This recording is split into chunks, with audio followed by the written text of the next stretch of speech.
새벽 5시 알람이 울리기도 전에 박소희는 몸을 일으켰다. 습관처럼 굳어진 몸의 기억이었다. 그녀의 세상은 언제나 남편 최민준보다 1시간 먼저 시작되었다. 희미한 어둠이 내려앉은 작은 임대 아파트의 부엌에서 그녀는 소리 없이 쌀을 씻고 밥솥 스위치를 눌렀다.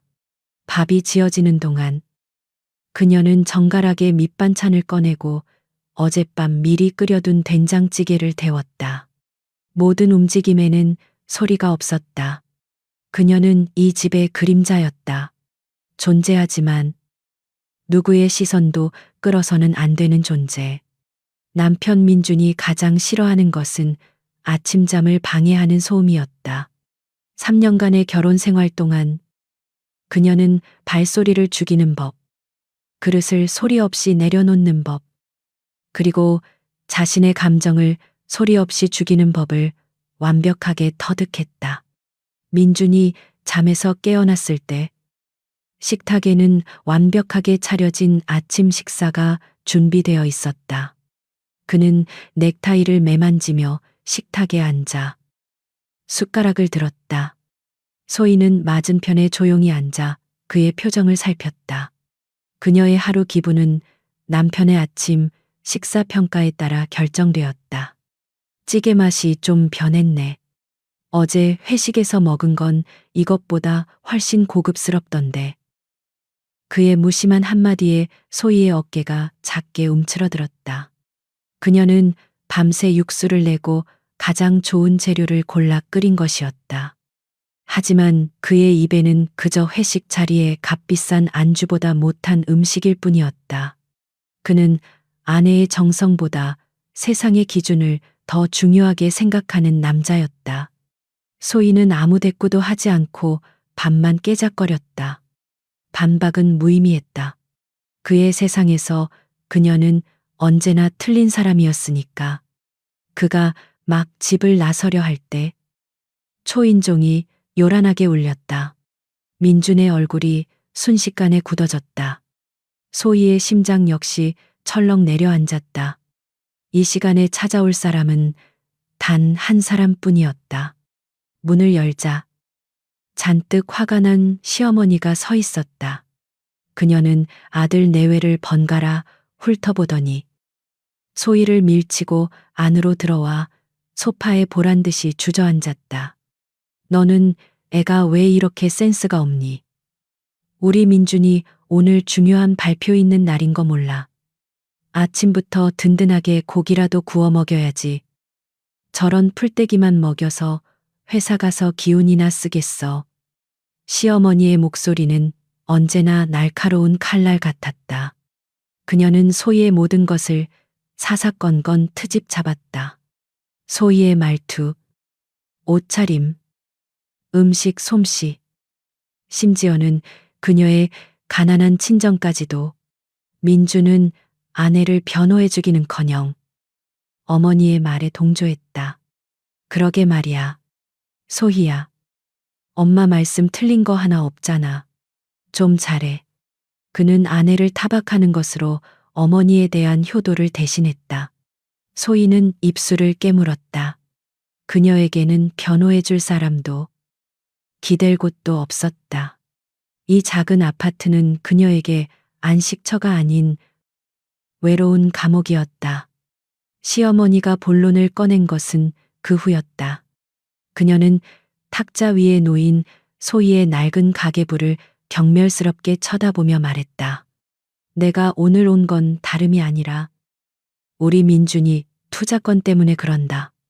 너 그동안 악착같이 모은 돈 좀 있지.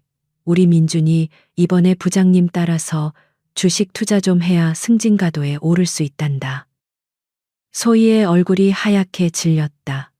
시어머니가 말하는 돈은 그녀가 결혼 전부터 공사장에서 막노동을 하며 식당에서 설거지를 하며 피땀 흘려 모은 돈이었다.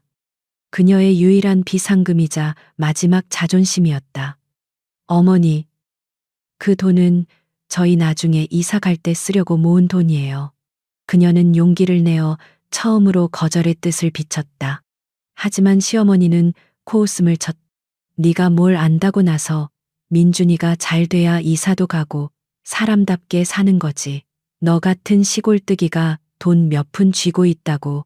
유세는 시어머니는 민준을 향해 눈을 흘겼다. 예. 넌 뭐해? 네 마누라 하나 설득 못해서 앞길을 막겠다는 거야. 모든 시선이 민준에게로 향했다. 그는 잠시 망설이는 듯했다. 하지만 그의 눈은 이내 욕망으로 번들거렸다. 승진, 더 넓은 아파트, 더 좋은 차. 그의 머릿속을 가득 채운 것은 아내의 눈물이 아닌 세속적인 성공에 대한 갈망이었다. 그는 소희에게 다가가 싸늘한 목소리로 말했다. 소희야, 그냥 엄마 드려. 어차피 당신은 회사 생활도 안 해봐서 잘 모르잖아. 이게 다 우리 잘 되자고 하는 일이야. 그의 목소리에는 일말의 미안함도 없었다. 마치 아내의 희생을 당연한 권리처럼 여기는 듯했다. 그는 아내의 편이 아니었다. 그는 언제나 자신의 욕망과 어머니의 편이었다.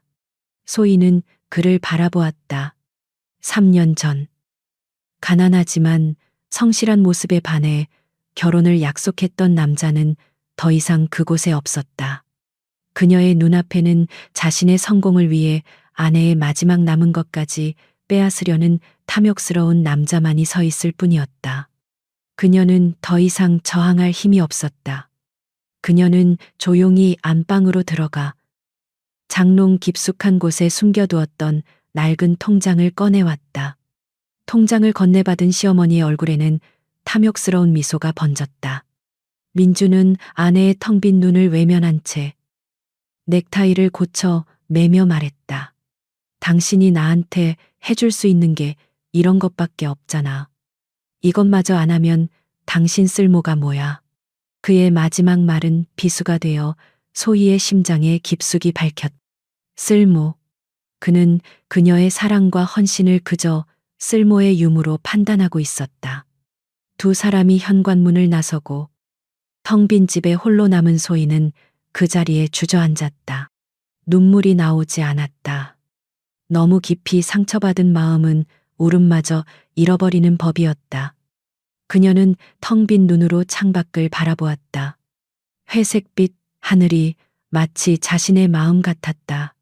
그녀의 결혼 생활은 서서히 그리고 아주 고통스럽게 죽어가고 있었다. 그녀의 통장을 가져간 후 집안의 공기는 나아지기는커녕 더욱 차갑게 식어갔다. 최민주는 아내의 전 재산을 미천 삼아 주식에 투자했지만 그가 기대했던 대박은 터지지 않았다. 오히려 주가는 매일같이 미끄러졌고 그의 신경질은 날로 심해졌다.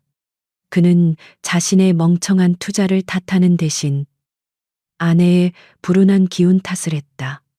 소희는 그저 숨막히는 침묵 속에서 남편의 경멸을 온몸으로 받아낼 뿐이었다. 그로부터 몇 주 후 시누이 최미영의 생일이 다가왔다. 허영심 많고 이기적인 시누이였다. 소희는 돈이 한 푼도 없었기에 며칠 밤을 새워가며 정성스럽게 목도리를 떴다. 그녀가 할 수 있는 최선의 성의 표시였다. 생일 파티가 열리는 레스토랑은 그들 가족의 형편에 비해 과하게 비싼 곳이었다.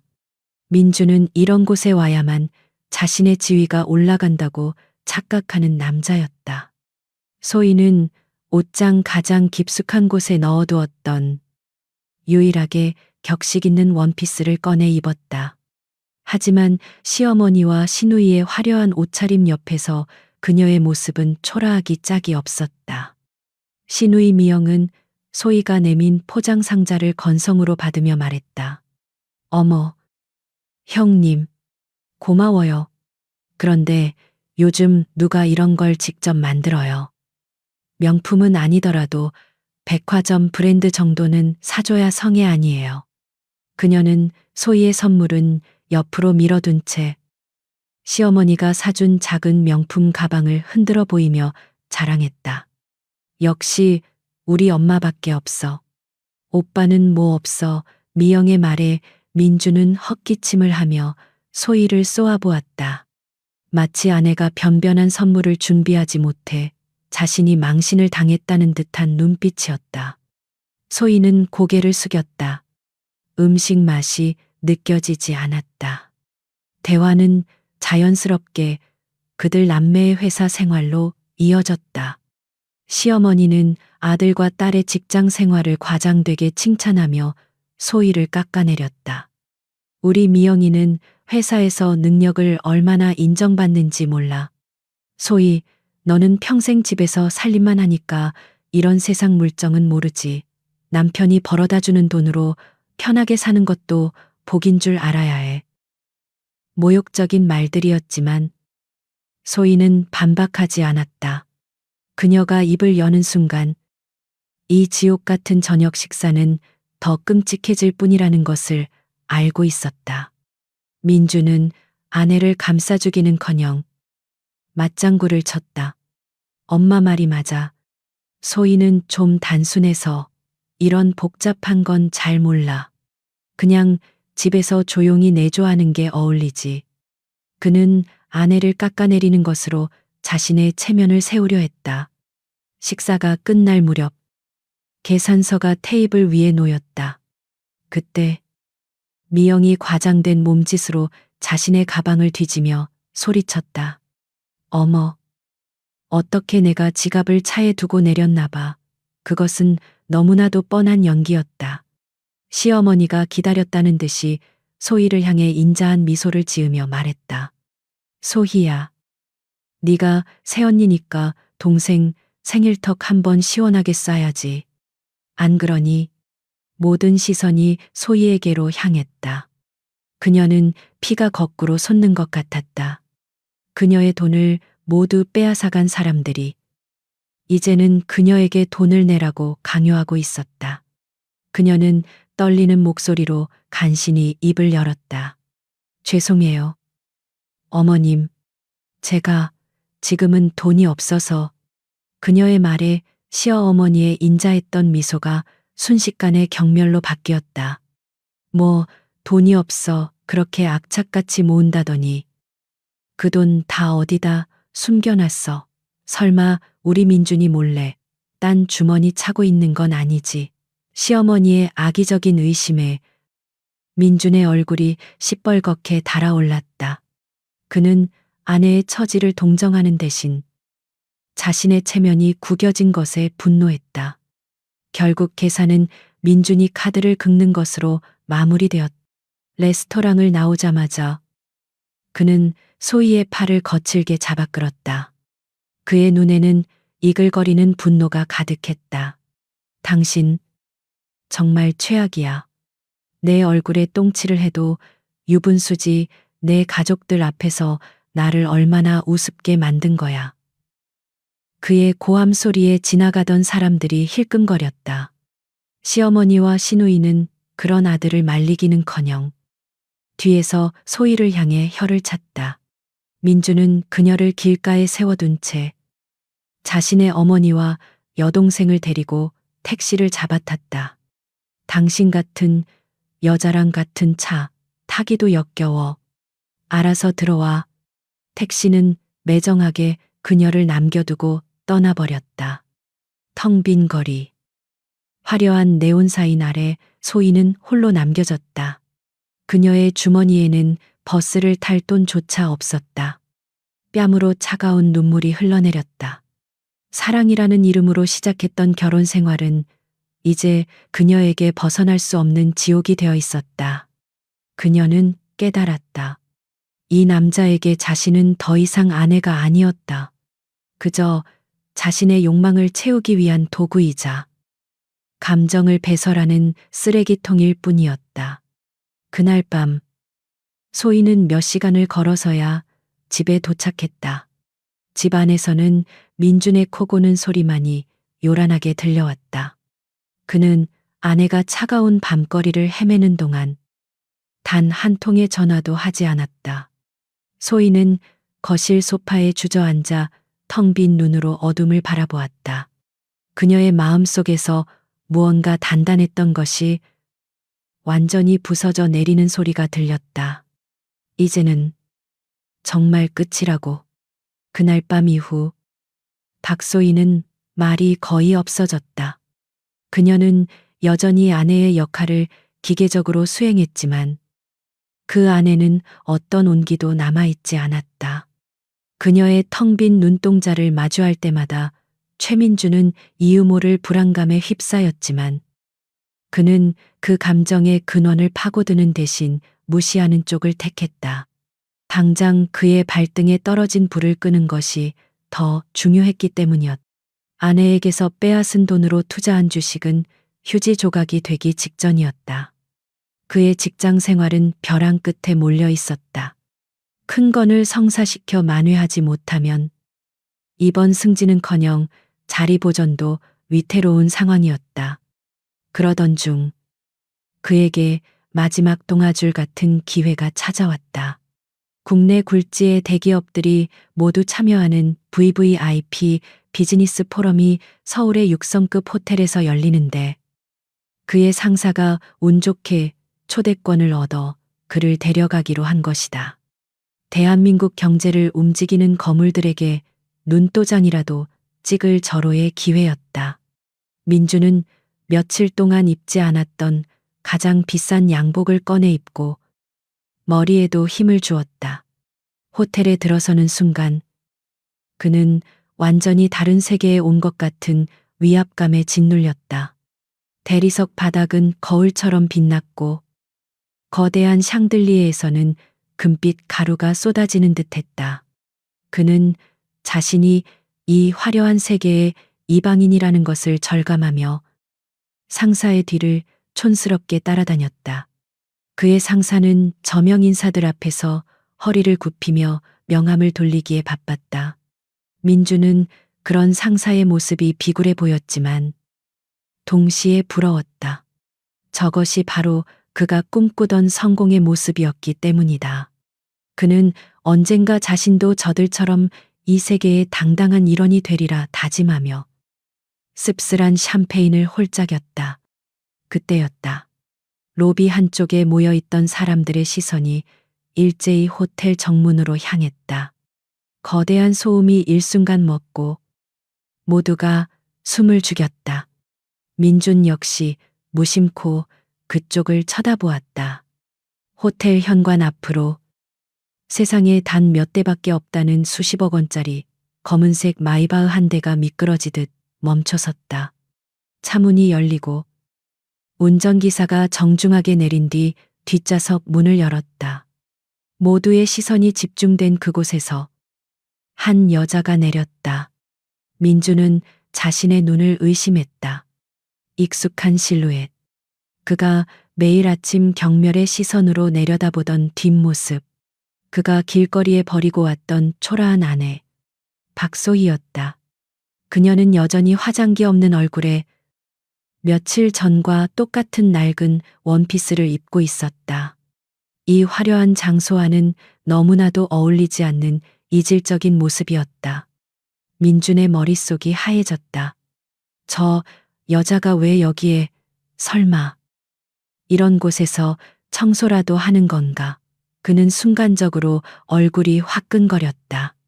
그의 상사나 다른 사람들이 그녀를 알아보기라도 하면 어쩌나 하는 생각에 숨고 싶었다.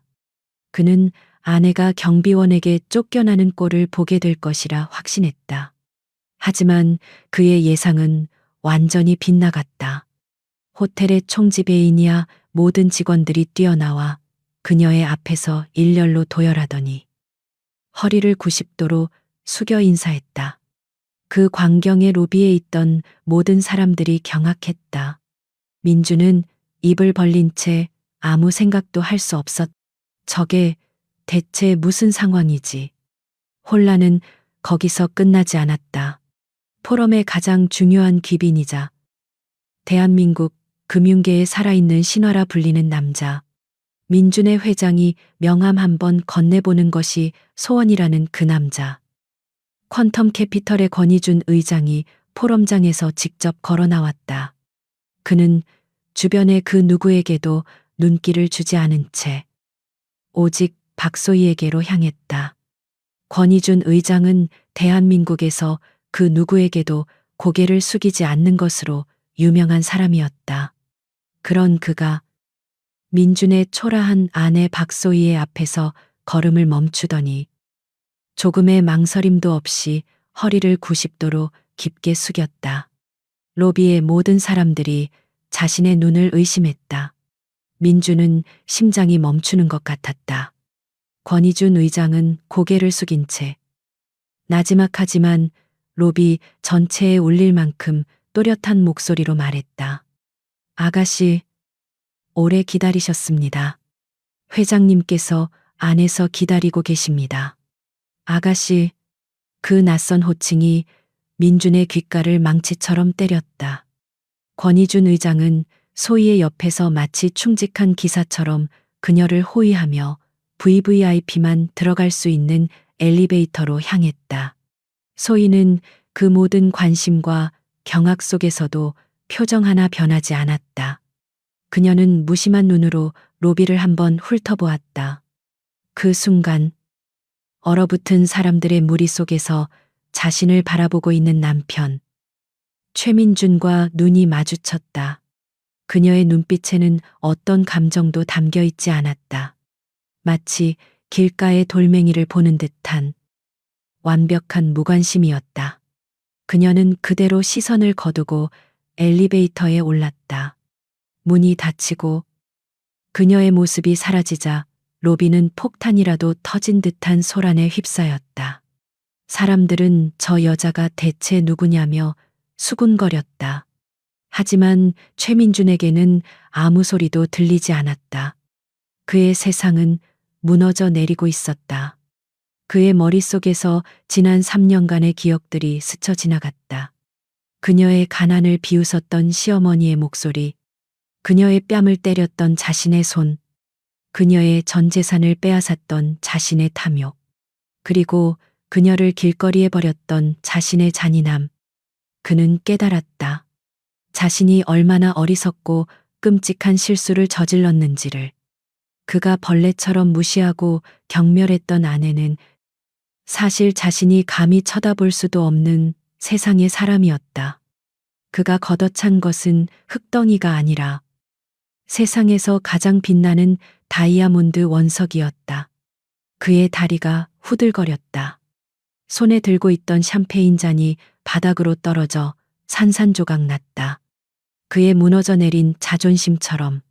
최민준이 정신을 차렸을 때 그는 호텔 로비의 차가운 바닥에 주저앉아 있었다. 주변의 모든 소음이 그의 귓가를 윙윙거리며 맴돌았지만 아무것도 제대로 인식되지 않았다. 그의 세상은 박소희라는 여자가 VVIP 엘리베이터 문 너머로 사라진 그 순간 멈춰버렸다. 그의 상사가 달려와 그의 뺨을 치며 소리쳤다. 최대리 정신 안 차려 여기서 뭐 하는 거야? 그는 넋이 나간 사람처럼 상사에게 이끌려 호텔을 빠져나왔다. 상사는 중요한 자리에서 망신을 당하게 한 그에게 온갖 욕설을 퍼부었지만 민준의 귀에는 아무것도 들리지 않았다. 그의 머릿속은 온통 아내의 마지막 눈빛으로 가득 차 있었다. 그 완벽한 무관심. 그것은 경멸이나 증오보다 더 무서운 것이었다. 그녀의 세상에 그는 더 이상 존재하지 않는다는 선고와도 같았다. 그는 비틀거리며 집으로 돌아왔다.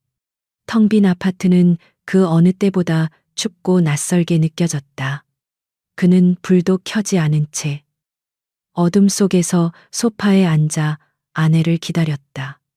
시간이 얼마나 흘렀을까? 자정이 훨씬 넘은 시간.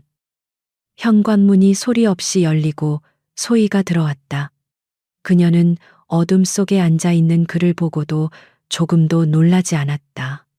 마치 그가 그러고 있을 줄 알았다는 듯이 그녀는 말없이 불을 켰다. 환한 불빛 아래 드러난 그녀의 모습은 낮에 그 초라한 원피스 차림 그대로였지만 그녀에게서 뿜어져 나오는 분위기는 완전히 다른 사람 같았다. 민주는 자리에서 일어나 그녀에게 다가갔다. 그는 소리치고 싶었고 멱살이라도 잡고 따지고 싶었다. 하지만 그녀의 차가운 눈빛 앞에서 그는 차마 그럴 수 없었다. 누구야? 당신. 그의 목소리는 형편없이 떨려 나왔다. 대체 정체가 뭐야? 권희준 의장은 또 누구고?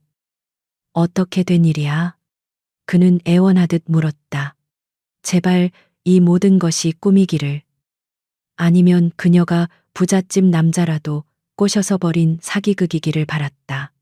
차라리 그런 것이라면 자신이 통제할 수 있다고 믿었다. 하지만 소희는 그의 기대를 무참히 박살냈다. 그녀는 지친 얼굴로 그를 지나쳐 방으로 향하며 아무런 감정 없이 말했다. 피곤하네요. 할 말 없어요. 그녀의 목소리에는 그에 대한 일말의 배려도 미안함도 없었다. 마치 길에서 마주친 귀찮은 행인을 대하는 듯한 태도였다. 민주는 그녀의 팔을 붙잡았. 말하라고 그가 소리쳤. 소희는 천천히 고개를 돌려 그의 손에 잡힌 자신의 팔을 내려다보았다.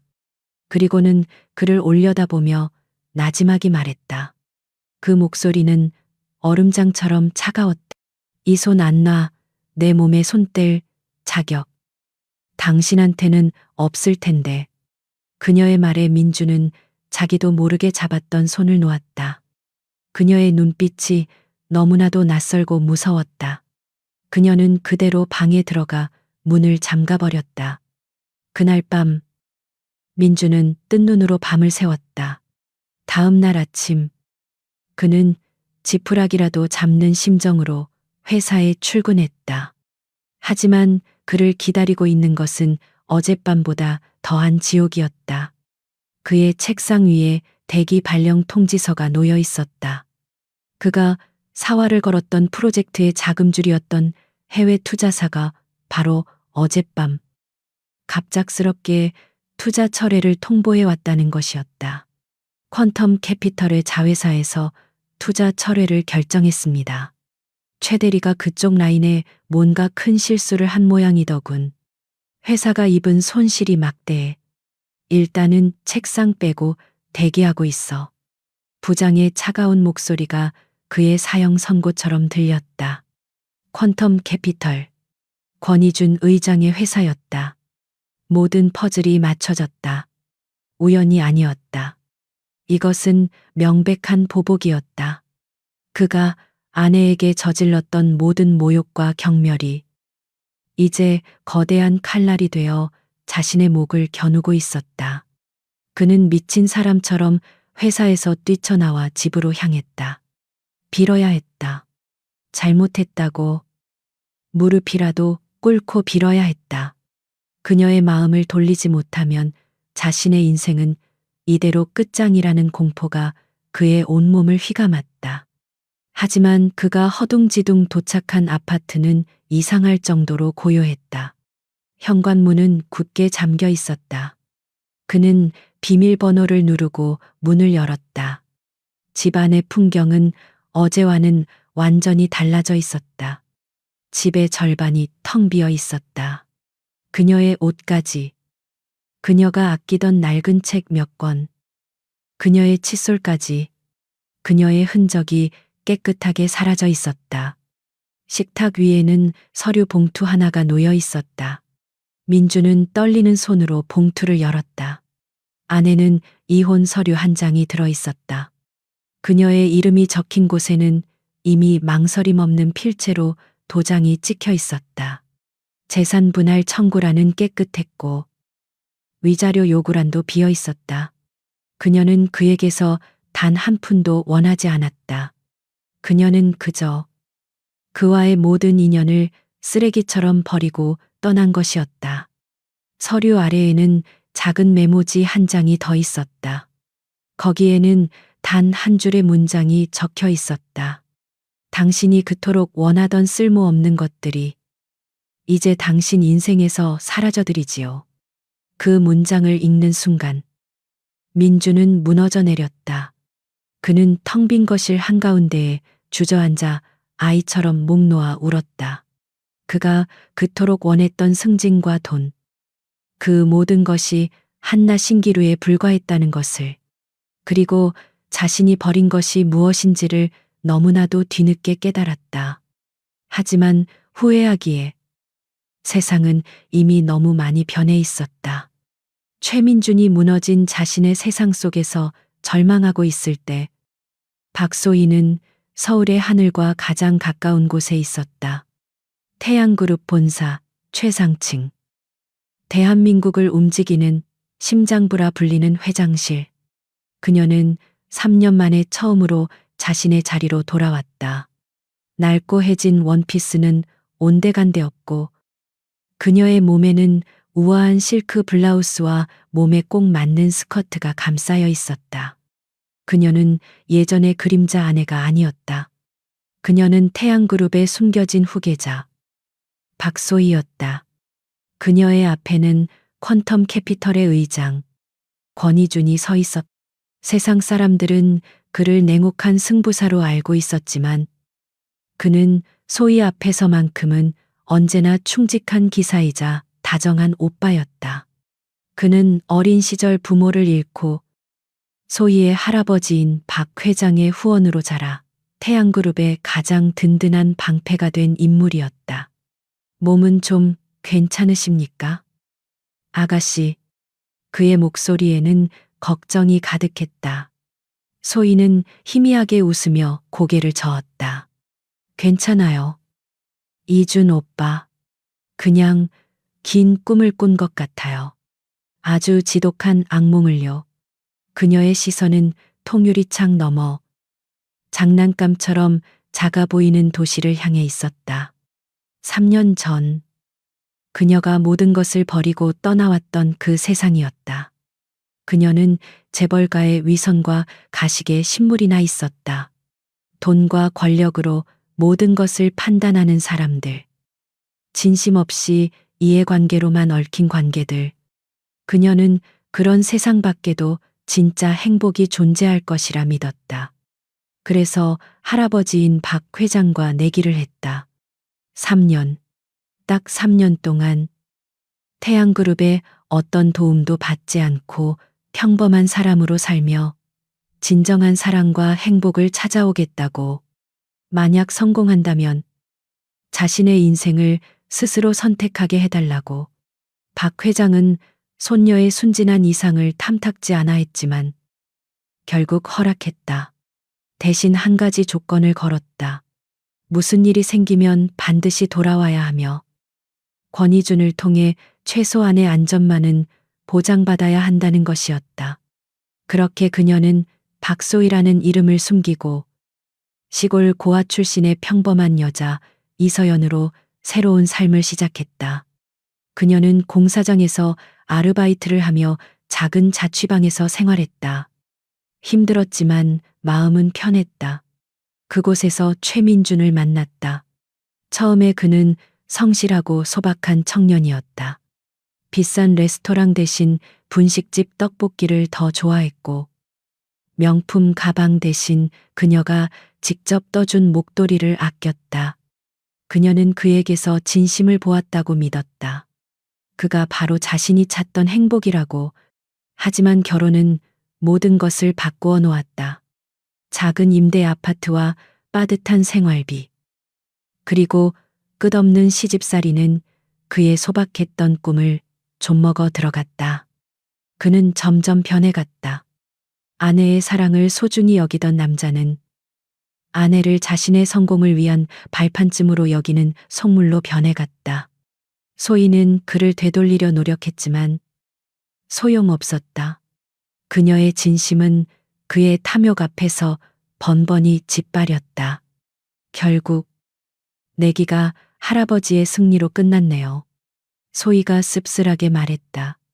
권희준이 안타까운 눈으로 그녀를 바라보았다. 아가씨의 잘못이 아닙니다. 진흙 속에서 진주를 찾으려 하셨지만 그저 진흙이었을 뿐입니다. 그의 말처럼 그녀는 최민준이라는 남자의 본질을 너무 늦게 깨달았다. 그는 사랑을 지킬 용기가 없는 비겁한 남자였다. 최민준 씨는 대기 발령 조치 후 오늘 사직서를 제출했다고 합니다. 그의 어머니와 여동생이 투자했던 돈도 모두 잃게 될 겁니다. 권희준의 목소리는 냉정했다. 그가 한 것은 단순한 투자 철회가 아니었다. 최민준이 관여했던 모든 프로젝트의 약점을 파고들어 그가 제기할 수 있는 모든 가능성을 차단해 버린 것이었다. 아가씨를 모욕한 자에게 내리는 당연한 징벌이었다.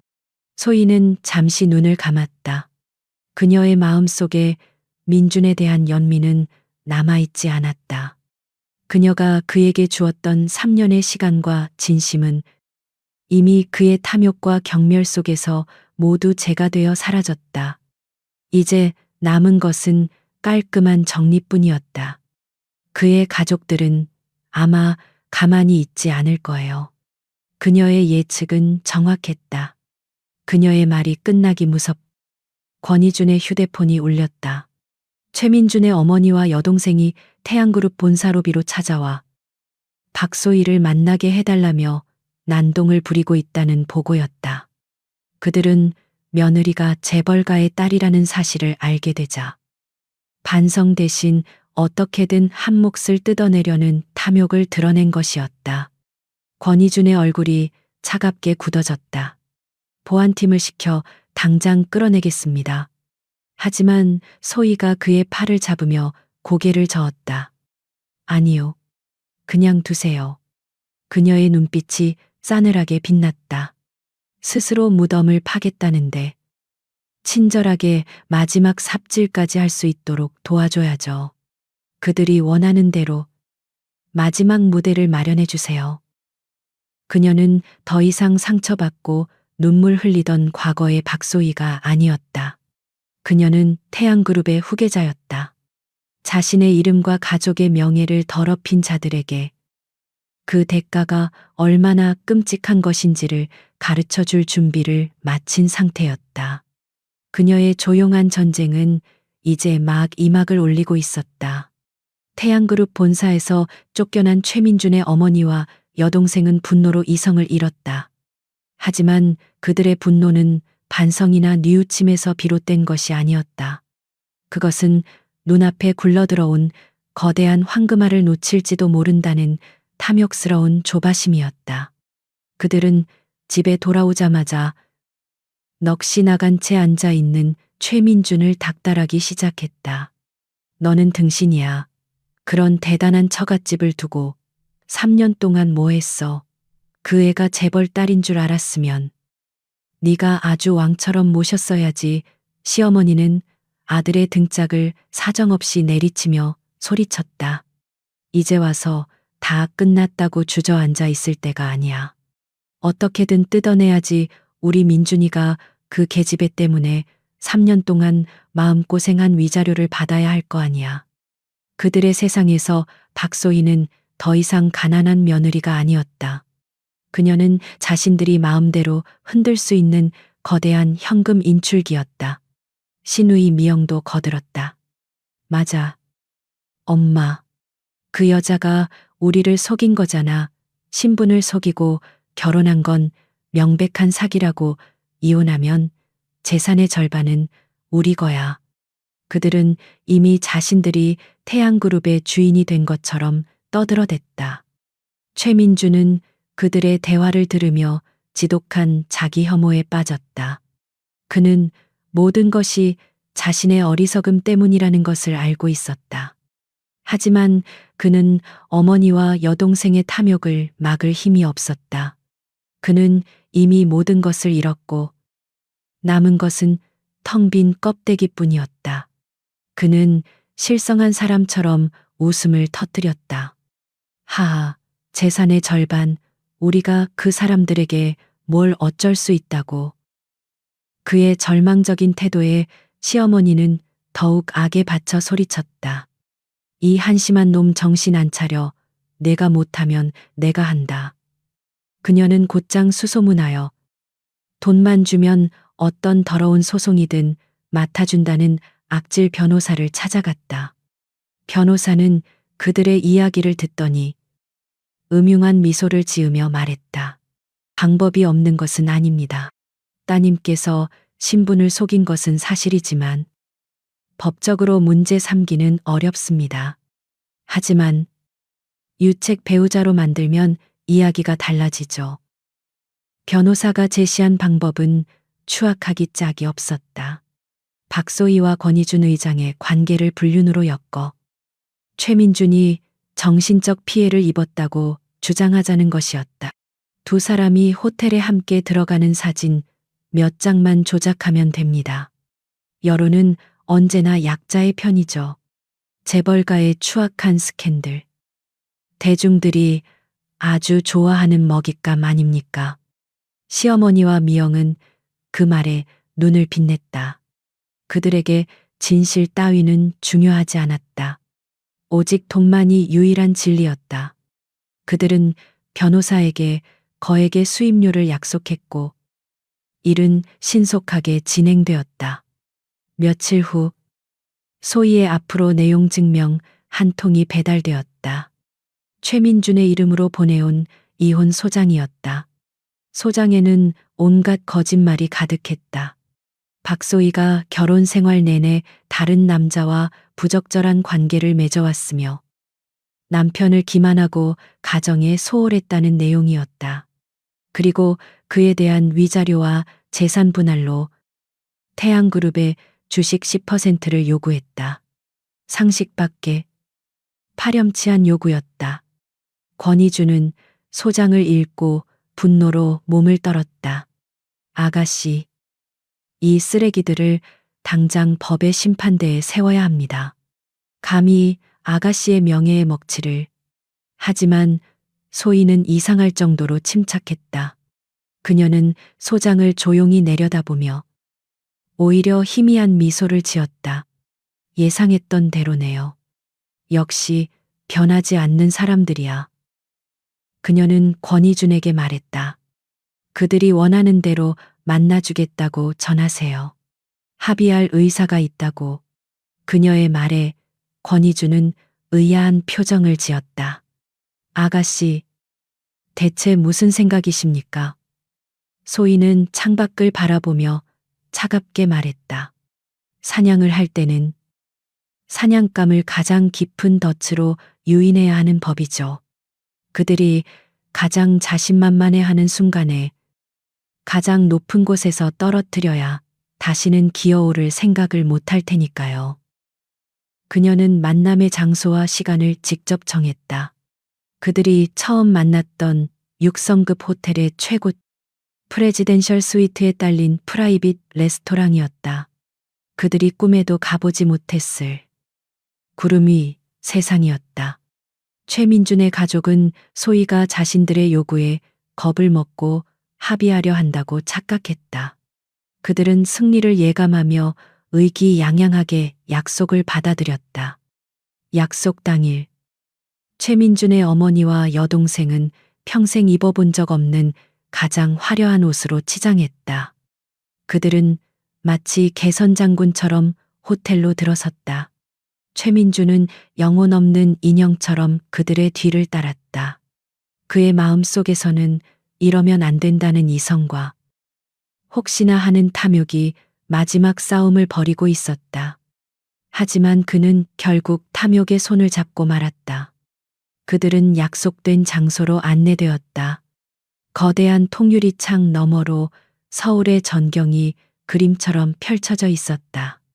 눈부신 샹들리에와 값비싼 가구들.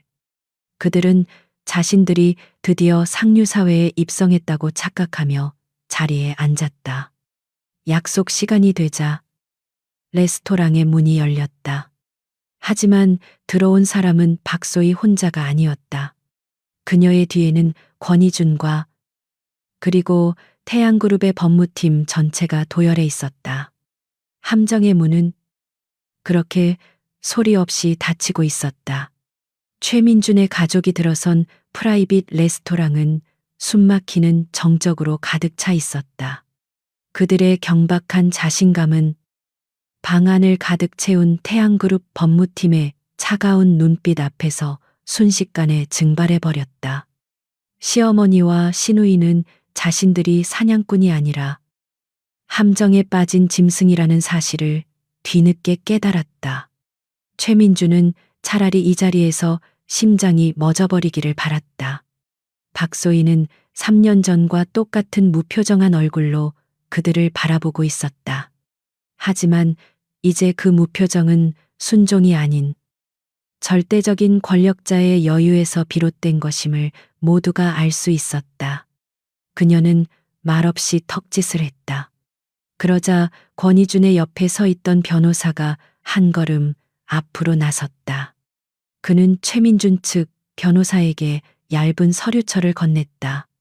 최민준 씨 측에서 보내온 이혼 소장. 잘 읽어보았습니다. 박소희님께서는 이혼에 동의하셨습니다. 변호사의 말에 시어머니의 얼굴에 순간적으로 화색이 돌았다. 그녀는 소희가 자신들의 협박에 굴복했다고 착각했다. 그럼 당연히 동의해야지. 그럼 위자료는? 그녀의 말이 채 끝나기도 전에 태양그룹의 변호사가 그녀의 말을 잘랐다. 물론 위자료와 재산 분할에 대한 저희 측의 입장도 정리해 왔습니다. 그는 테이블 위 대형 스크린에 전원을 켰다. 화면에 처음 나타난 것은 최민준 가족과 그들의 변호사가 지난주에 만났던 변호사 사무실의 CCTV 영상이었다. 영상 속에서 시어머니는 노골적으로 소리치고 있었다. 어떻게든 그 계집애를 불륜으로 엮어서 돈을 뜯어내야 해요. 증거 없으면 만들면 되지.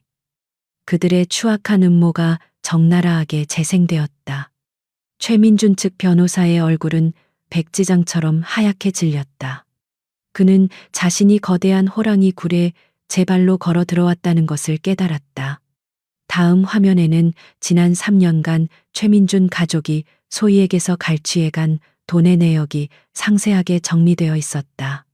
아들의 승진, 로비 자금, 딸의 명품, 가방값, 심지어는 그들의 생활비까지. 모든 돈의 흐름은 소희의 낡은 통장에서 나와 그들의 계좌로 흘러 들어갔다. 그 총액은 웬만한 중산층의 전세금과 맞먹는 액수였다. 저희는 최민준 씨의 어머니와 여동생을 사기 및 공갈, 협박 혐의로 형사 고소할 예정입니다. 변호사의 차가운 목소리가 방 안에 울려 퍼졌다.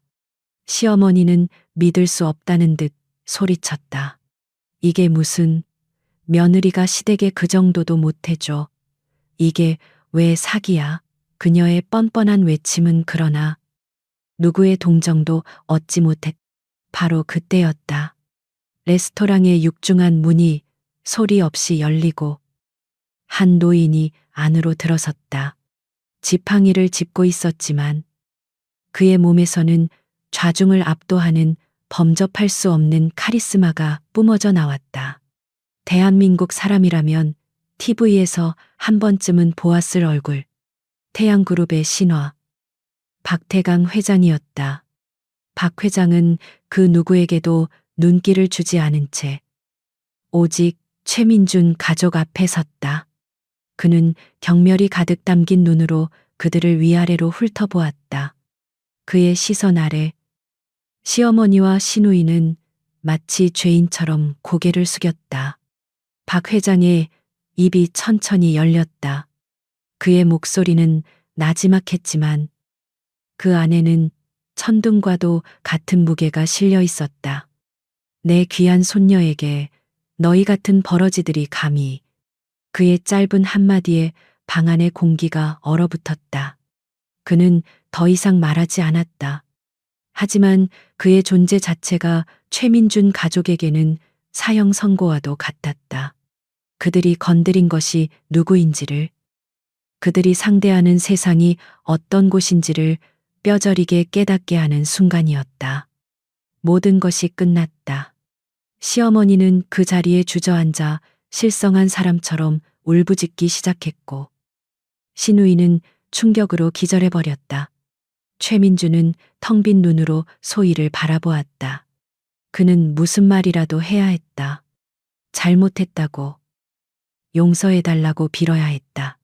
하지만 그의 목구멍에서는 어떤 소리도 나오지 않았다. 소희가 자리에서 일어나 그에게로 다가왔다. 그녀는 그들의 추악한 이혼 소장을 집어들고 그의 눈앞에서 만년필을 꺼내 자신의 이름을 적었다. 그녀의 움직임에는 어떤 망설임도 없었다. 당신이 원하던 거잖아요.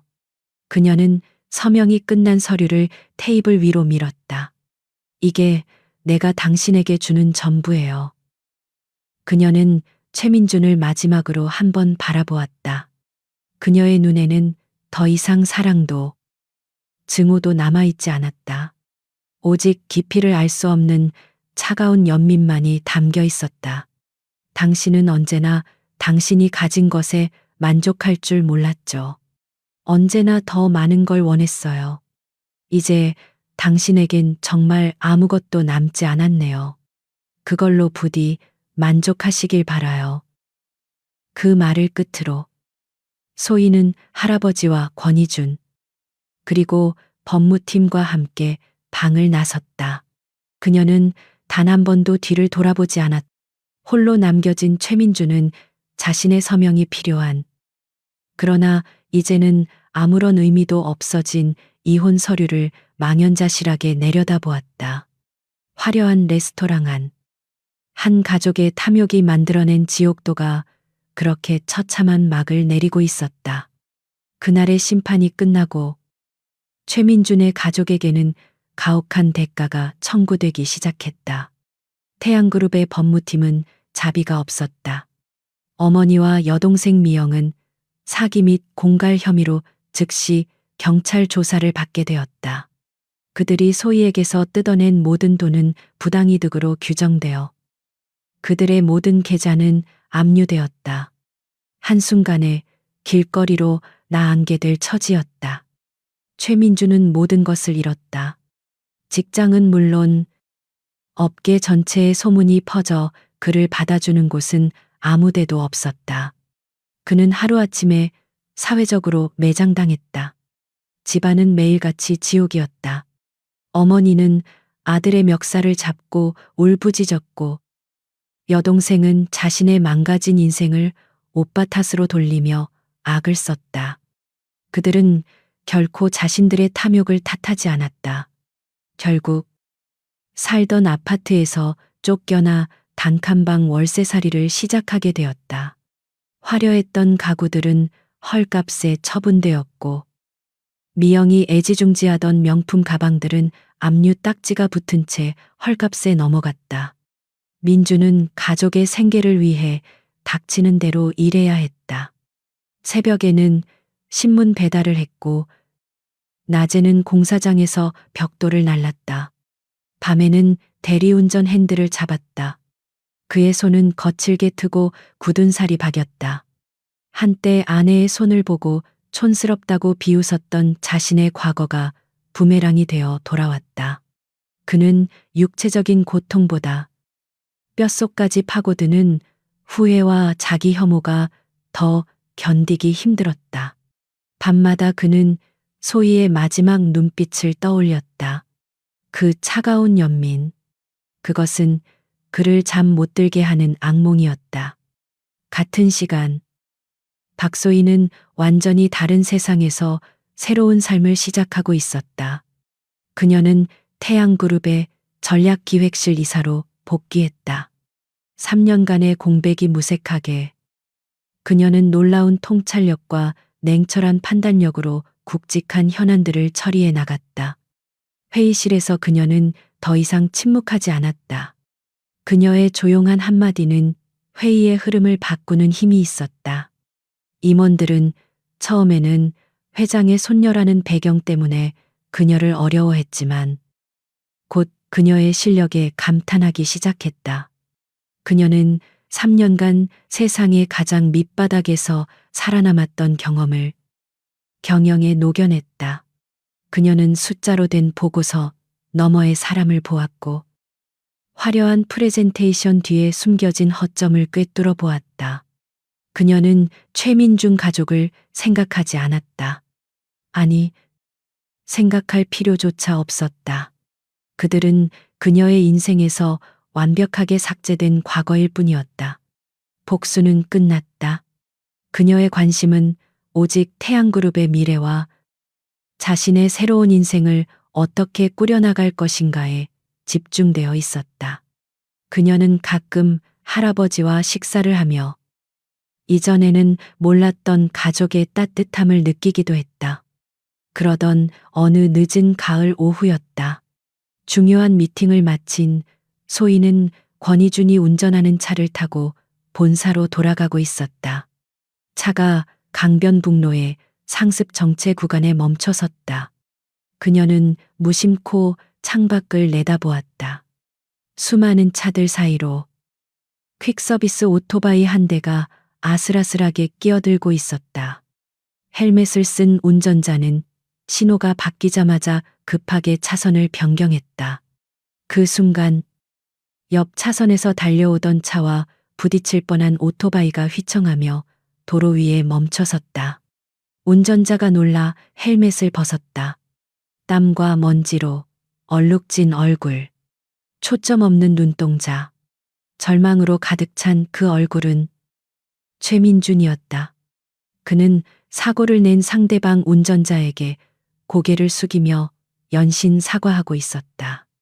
그의 허름한 작업복 등판이 땀으로 흠뻑 젖어 있었다. 소희의 차는 바로 그의 옆 차선에 멈춰서 있었다. 어두운 선팅 유리 너머로 그녀는 그의 모든 것을 볼 수 있었지만 그는 그녀를 볼 수 없었다. 두 사람의 세상은 이제 보이지 않는 유리벽 하나를 사이에 두고 영원히 만날 수 없는 곳으로 갈라져 있었다. 그녀는 자신의 전 남편이었던 남자의 비참한 뒷모습을 조용히 응시했다. 그녀의 마음 속에는 어떤 동요도 읽지 않았다. 통쾌함도, 분노도, 심지어 슬픔도 아니었다. 그저 계절이 바뀌듯 자연스럽게 변해버린 풍경을 바라보는 듯한 지독한 무심함 뿐이었다. 신호가 바뀌고 차는 다시 부드럽게 앞으로 나아갔다. 그녀는 시선을 거두어 손에 들고 있던 업무 서류로 눈을 돌렸다. 최민주는 한참 동안 고개를 숙이고 있다가 문득 고개를 들었다. 그의 옆을 스쳐 지나가는 검은색 세단. 그 차가 왠지 모르게 익숙하다고 생각했지만 그는 곧 고개를 저으며 자신의 처지를 비웃었다. 그는 다시 헬멧을 쓰고 서울의 잿빛 도로 속으로 사라졌다. 자신의 오만함이 어떤 대가를 치르게 했는지 뼈저리게 느끼며 그는 오늘도 지옥 같은 하루를 버텨내야 했다. 계절이 바뀌고 서울에 첫눈이 내리던 날이었다. 최민준의 삶은 나락의 가장 깊은 곳까지 떨어져 있었다. 그의 어머니는 사기 혐의로 집행유예를 선고받았고 여동생은 망가진 자신의 인생을 비관하며 집 밖으로 나오지 않았다. 단칸방의 공기는 절망과 원망으로 가득 차 있었다. 민주는 매일 밤 텅 빈 옆자리를 보며 소희를 떠올렸다.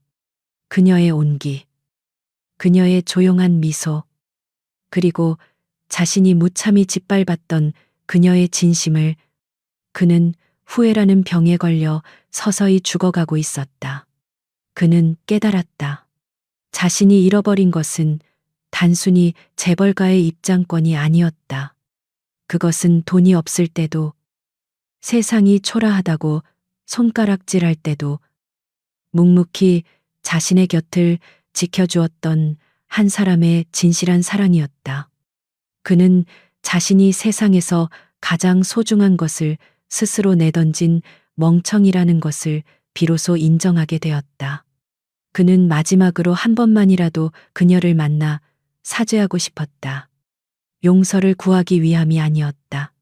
그저 자신의 죄를 고백하고 그녀에게 얼마나 미안했는지를 전하고 싶었다. 그는 수소문 끝에 그녀가 머물고 있는 태양그룹의 본가, 평창동의 대저택 주소를 알아냈다. 그는 남은 돈을 전부 털어 그녀가 좋아했던 작은 들꽃 화분 하나를 샀다. 눈발이 거세지던 저녁, 그는 마침내 거대한 성벽과도 같은 저택의 문 앞에 섰다. 굳게 닫힌 철문 너머로 보이는 따뜻한 불빛은 그가 결코 속할 수 없는 다른 세상의 것이었다. 그는 인터폰을 눌러 떨리는 목소리로 박소희 씨를 만나러 왔다고 말했다. 경비원은 그를 위아래로 훑어보더니 차갑게 거절했다. 만날 수 없습니다. 돌아가십시오. 하지만 그는 돌아갈 수 없었다. 그는 차가운 철문 앞에 무릎을 꿇었다. 쏟아지는 눈은 금세 그의 어깨와 머리 위에 쌓여 그를 눈사람으로 만들었다. 그는 자신의 목소리가 닿기를 바라며 문을 향해 외치기 시작했다. 소희야, 박소희 씨, 나야. 최민준이야, 제발, 제발 한 번만 만나줘. 내가 다 잘못했어. 저택 안 2층의 넓은 서재에서 소희는 창밖을 내려다보고 있었다. 인터폰을 통해 그의 방문 소식을 전해들은 직후였다. 권희주는 당장 경비를 시켜 그를 쫓아내겠다고 했지만 소희는 고개를 저었다. 그녀는 말없이 눈을 맞으며 무릎 꿇고 있는 남자의 모습을 바라보았다. 3년 전 자신이 사랑했던 남자의 마지막 모습이었다. 내가 쓰레기였어. 내가 벌레만도 못한 놈이었어. 그의 절규가 눈보라를 뚫고 희미하게 들려왔다. 나는 돈에 눈이 멀어서, 성공에 눈이 멀어서, 세상에서 가장 소중한 게 뭔지도 몰랐어. 네가 곁에 있을 때의 나는 이미 세상 모든 걸 가진 사람이었는데 그걸 몰랐어. 미안해. 정말 미안해. 소희야. 그의 울음 섞인 목소리가 그녀의 귓가를 파고들었다. 그녀의 마음속 단단하게 얼어붙었던 호수 표면에 아주 작은 파문이 일었다. 한때 저 목소리를 얼마나 사랑했던가. 저 남자의 품에서 미래를 꿈꾸었던 적도 있었다. 그녀의 눈시울이 아주 희미하게 붉어졌다. 과거의 상처가 희미한 통증과 함께 되살아나는 듯했다. 하지만 그것뿐이었다. 파문은 이내 다시 얼어붙었다. 그의 후회는 진심일 것이다. 그의 고통 역시 진짜일 것이다. 하지만 시간은 너무 많이 흘렀고 강은 이미 너무 멀리 건너왔다. 깨진 거울은 다시 붙일 수 엎질러진 물은 다시 담을 수 없는 법이었다. 그녀의 마음은 이미 그의 후회마저도 담을 수 없을 만큼 지쳐 있었다. 그녀는 더 이상 그를 동정하지도 미워하지도 않았다. 그녀의 마음속에서 최민준이라는 남자는 이미 오래전에 죽었다. 지금 저 문 밖에서 울고 있는 남자는 그저 과거의 망령일 뿐이었다. 그녀는 조용히 몸을 돌려 창가에서 멀어졌다. 그녀는 서재에 두꺼운 벨벳 커튼을 쳤다. 창밖의 눈보라와 한 남자의 절규가 완벽하게 차단되었다. 아래층에 있던 권희주는 그녀의 결정을 알아차렸다. 그는 경비실에 짧게 명령했다. 내버려둬.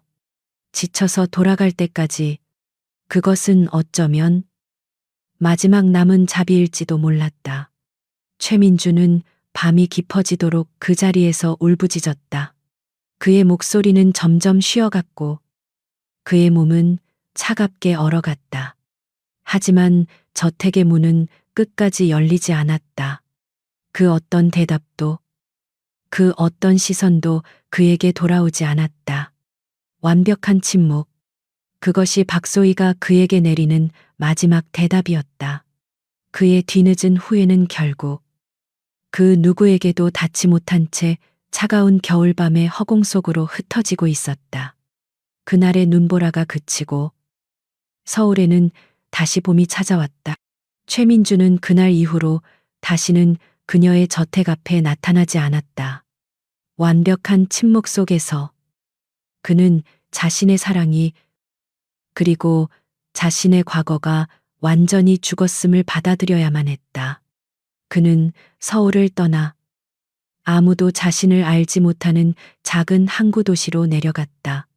그는 그곳에서 허름한 식당의 주방 보조로 일하며 묵묵히 자신의 죗값을 치르는 삶을 살았다.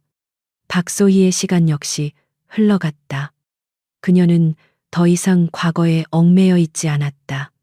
그녀는 태양그룹의 후계자라는 무거운 왕관을 쓰는 대신 자신의 힘으로 새로운 길을 만들어 나갔다. 그녀는 그룹 내에 작은 사회적 기업을 설립했다. 그녀처럼 세상의 편견과 폭력 속에서 기회를 잃어버린 사람들에게 재기의 발판을 마련해 주는 일이었다. 그녀는 그 일을 통해 비로소 진정한 행복을 느꼈다. 돈이나 지위가 주는 공허한 만족감이 아니었다. 다른 사람의 삶에 긍정적인 빛을 더해주는 것에서 오는 충만한 보람이었다. 할아버지 박 회장은 손녀의 그런 모습을 묵묵히 지켜보며 자랑스러워했다. 그녀는 3년 전의 내기에서는 졌지만 인생이라는 더 큰 승부에서는 이기고 있었다. 그러던 어느 봄날, 최민주는 일하던 식당으로 배달된 작은 소포 하나를 받았다. 발신인은 태양그룹 법무팀이었다. 그의 심장이 철렁 내려앉았다. 아직도 자신에게 청구할 대가가 남아있는 것일까? 그는 떨리는 손으로 소포를 뜯었다. 안에는 법적으로 완벽하게 처리된 이혼 서류와 낡은 통장 하나, 그리고 작은 메모지가 들어 있었다. 그 통장은 1년 전 그가 아내에게서 빼앗았던 바로 그 통장이었다. 첫 장을 넘기자 입금 내역이 찍혀 있었다. 그가 그녀에게서 가져갔던 금액과 정확히 일치하는 액수였다. 그것은 용서의 표시가 아니었다. 그녀가 그와의 과거에 남은 마지막 빚을 청산하고 모든 연결고리를 끊어내겠다는 차가운 선언이었다. 그는 마지막으로 메모지를 집어들었다. 익숙하지만 이제는 너무나도 멀게 느껴지는 그녀의 필체였다. 거기에는 담담한 문장이 적혀 있었다. 최민준 씨에게 이것은 당신이 내게서 가져갔던 돈입니다. 이제 당신에게 돌려줍니다. 당신은 언제나 돈을 성공이라 믿었지요. 이번에는 부디 그 돈으로 허상이 아닌 진짜 당신의 삶을 일구길 바랍니다. 안녕히 어라마. 메모지를 읽는 순간 최민주는 결국 주방 구석에 주저앉아 오열했다. 그것은 절망의 눈물이 아니었다. 지독한 참회의 눈물이었다. 그녀는 마지막까지 그에게 칼날이 아닌 다시 시작할 기회를 준 것이었다. 물론 그 기회 안에 그녀는 없었다. 그는 통장을 가슴에 품고